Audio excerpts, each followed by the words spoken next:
creating policy. That's Bilderberg having a direct influence over world events. And of course, it's not only with Europe that Bilderberg have had a major input and a major impact on crafting policy that we see unfold in the short term over the next 12 months, which is what routinely happens, and then a decades-long agenda, which is how the European Union and the EU unfolded. In 2002 Bilderberg meeting, which took place in France, you'll remember at the time that the invasion of Iraq was basically a certainty, and that everybody thought that the attack would take place that summer in 2002. Now, Jim Tucker got his sources in the 2002 Bilderberg meeting to leak the information that Bilderberg had expressed their desire for the attack on Iran to be delayed until March of the following year, 2003, which is exactly what happened. Another example of Bilderberg setting the policy and then it playing out in the real world within 12 months. In addition, 2006 Bilderberg meeting, which is the one that Alex Jones attended in Ottawa, Canada, we got it out of from our sources within Bilderberg that the US housing market would be allowed to inflate into a bubble before it was cruelly popped. And that's exactly what transpired in the 18 months after that meeting in 2006.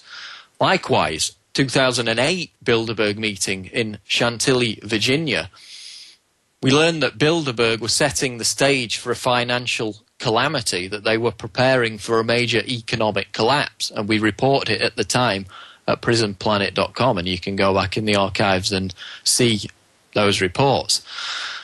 And they said that basically there was going to be a worldwide financial implosion, and the elitists took this as a message to reposition their assets, get out of the market. And lo and behold, a few months later, in 2008, September, Lehman Brothers collapsed, and it marks the beginning of the economic recession, which is now threatening to double dip and turn into an economic depression with the collapse of the euro, which is obviously what Bilderberg have been talking about at their meeting just outside Barcelona. Now, not only do Bilderberg have a direct input on crafting the policy of the nation states that the members represent, but they habitually flex their muscles in selecting not only prime ministers and presidents, obviously Bill Clinton and Tony Blair are two of the primary examples of that, but also even down to the level of running mates. Barack Obama's running mate, and obviously now the vice president, Joe Biden, was selected by Bilderberg luminary James A. Johnson shortly before Obama took office. Likewise, John Kerry, at the time when John Kerry was about to announce that he was running for president in 2004, of course that was a staged skull and bones election between Kerry and Bush, it was widely expected that Dick Gephardt would secure the position of Kerry's running mate, and indeed the New York Post reported at the time that Dick Gephardt had been chosen to be Kerry's number two, and that stickers were being placed on the campaign vehicles for John Kerry right up until the last minute, which is when the 2004 Bilderberg conference took place in Stresa, Italy, at which John Edwards gave a glowing speech about global government and how we need a new world order. And the Bilderberg members even broke house rules to rise to their feet and applaud Kerry for this big speech on how we all need to centralize the world into a authoritarian global government. As a result of that, despite the fact that the stickers were already being placed on the campaign vehicles for Kerry Gephardt, it was subsequently announced, and United Press International reported on this. They said that Edwards was the surprise choice and that his selection was solely down to the fact that he gave this glowing speech at Bilderberg.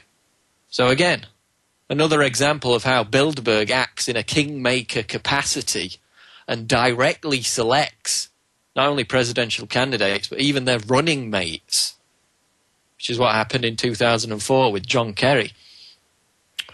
Again, completely contradicts the notion that people who believe Bilderberg have power believe in fairy tales. Complete bunkum, as we've seen from Chip Belay and Ian Hollingshead of The Telegraph. 2008, Pedro Santana Lopes and José Sócrates, Portuguese ministers, attended the 2004 meeting also in Italy. It was reported on in 2008 by a Portuguese newspaper.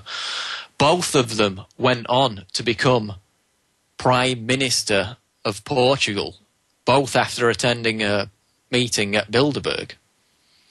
Now, that's not to say that everybody in political office who attends Bilderberg is going to go on and become Prime Minister. They have to acquiesce. They have to appease what globalists, what the Bilderberg Steering Committee, Rockefeller, Brzezinski, Davignon, they have to like what they hear from these potential prime ministers and presidents if they are to be selected. Rick Perry attended a Bilderberg meeting several years ago, and he came away from it saying that, you know, basically it was a waste of time. And obviously whatever Perry said, the globalists weren't impressed about how far he was willing to go in pursuit of a world government. So don't expect Perry to become president anytime soon. But if Bilderberg Steering Committee members, Rockefeller, Brzezinski, Davignon, etc., if they like what they hear, then these candidates often go on to be selected for political office, not elected by the people.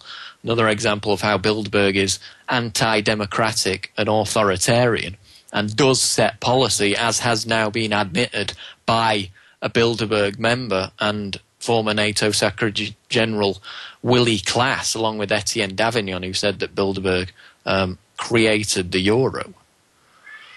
Now, not only is it in selecting political candidates and steering the economic policy of the globe that Bilderberg has its hand in the cookie jar, so to speak.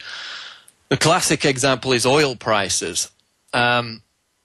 Before oil went up to $150 a barrel, which occurred in 2008, bear in mind that a few years previously it was down at $30-odd a barrel.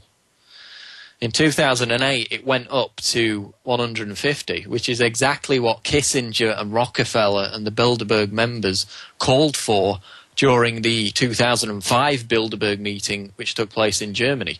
So they called for oil prices to be accelerated rapidly, which is exactly what happened in 2008. And then after 2008, Bilderberg called for oil prices to be depressed once again, to go down, which is exactly what happened after 2008 when oil sunk to below $50 a barrel again. And this is also what Lindsey Williams predicted. Also, you know, his sources are in contact with Bilderberg members, that oil would initially rise dramatically to $150 a barrel. And Williams then later appeared on the Alex Jones show and predicted that oil was set to fall back down to the $50 a barrel level, which it did in 2009. So, again, another solid, concrete example of Bilderberg calling for a policy to be enacted by the members that attend. Bear in mind that routinely the CEOs of major oil companies, BP, Dutch Royal Shell, attend Bilderberg meetings. Every year, Dutch Royal Shell is represented at Bilderberg. They control the capacity at which oil is refined. So they can create artificial scarcity when they want oil prices to go up, and they can create an abundance of oil when they want oil prices to go down.